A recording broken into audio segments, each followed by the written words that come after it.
Hello, Virgo. Welcome to my channel.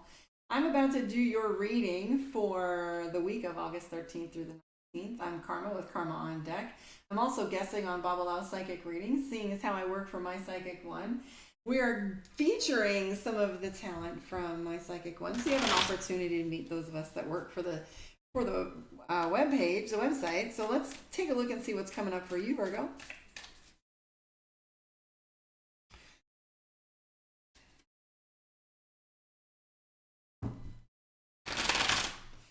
We're going for it. This is the third time I've started this video for you guys based on interruptions and my mouth can't get the words out straight.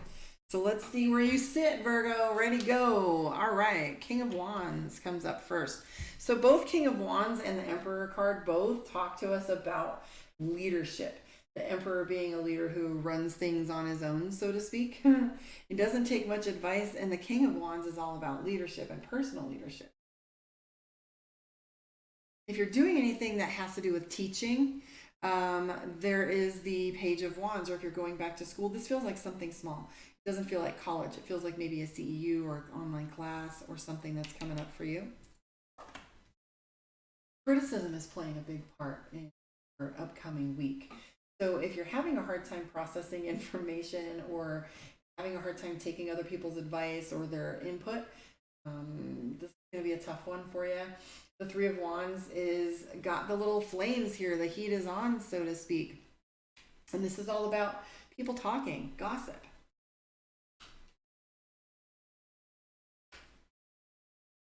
Wow. There are some things that are moving rapidly for you in regards to your love and relationship. Wheel of Fortune, though, is telling me that these are things that are repeating themselves or putting themselves into alignment.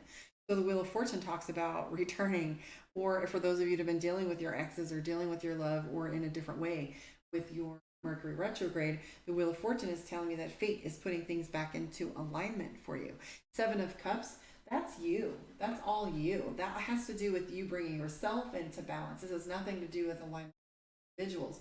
The Eight of Cups is about things happening rapidly. For those of you in the spiritual field, I am hearing that you're going to be getting some downloads this week, quite possibly full moon time. So expect some new skills, talents, signs of ascension as well. So be prepared for the physiological effects of that. I do see the Sun card coming up for you. And that's all about balance. The Sun card is, all the elements coming into alignment for you. So fate and the Sun card. We have the Nine of Coins, and that references decision making time. So maybe tweak things a little bit so that you stay in alignment and on your path. I don't feel like you're too far off. I do feel like you are absolutely going in the right direction. You do have the King of Wands, like I was talking about, and that plays with you taking leadership. You're going to be expected to step into a role where you're expected to guide, teach, mentor. Okay. There is the Five of Swords. That's the only card that's a little concerning, you guys, and that is crossed swords. This literally means a fight or a little battle, or see the swords are crossing one another, and people are nipping at your heels, so to speak. If you don't set those boundaries early on, it tells me that this is one of those things where you can prevent just noticing someone's behavior, and you can prevent them from getting too close or too wild if you are able to cut those things off early. The Queen of Cups right here is all about your emotions. So as you're mastering your emotions here and they're coming into balance, Seven of Cups feels really good to me. It's in this deck. Queen of Cups is about mastery with your emotions, right? Coming from a place of love. I just did a meme or posted something earlier that had a statement about lead with love. You can't go wrong when you lead with love. You may be misunderstood and it may go badly, but you can't truly go wrong or fight, go against integrity if you're leading with that love and intention. The Justice card is showing up, so if you're signing contracts, be careful, be wary. So I'm seeing contracts and things that might be buying a house or going to court, things like that. If you are going to court, the King of Swords definitely means you've won. The King of Swords in this deck always talks about you've won. You've won the war, now you must win the peace. So that means putting things back into alignment, putting things back together after the turmoil, so to speak.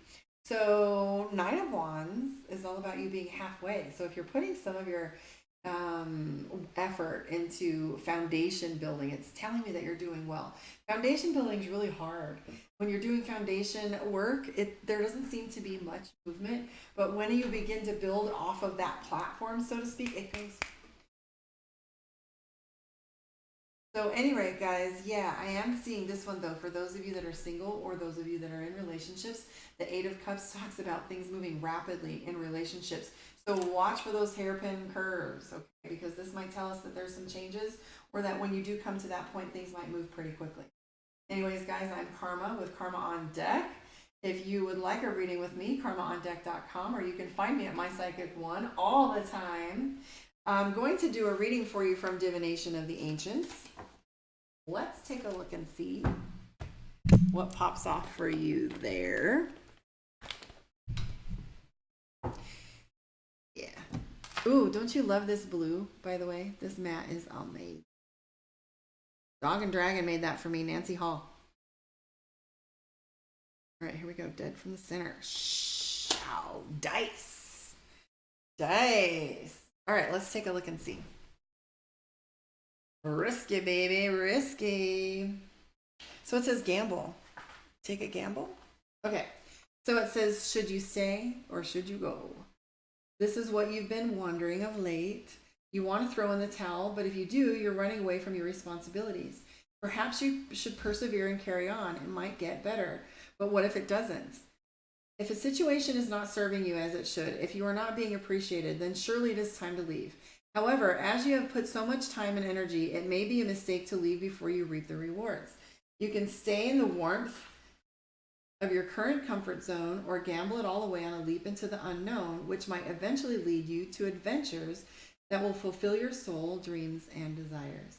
Only you can decide whether or not to take a risk. Time to roll the dice. I don't know if that's timely for you or not, but I'd like to know about it. Please leave me a message or a comment. Let me know how your reading went. Also, tell me where you are in the world. I like hearing those things. So, if I leave, the stakes are high, a chance to live, to soar and fly. And if I stay, what would I do to what I know I would be true? Stick to your guns, guys. Stick to your own standards of what is right for you. Stick to the integrity of your soul. Stick to the thing that makes you sing. Anyways, guys, thank you for joining me. I will see you next week, or you'll probably see me popping on live within a day or two. Blessed be. Take care. See you soon.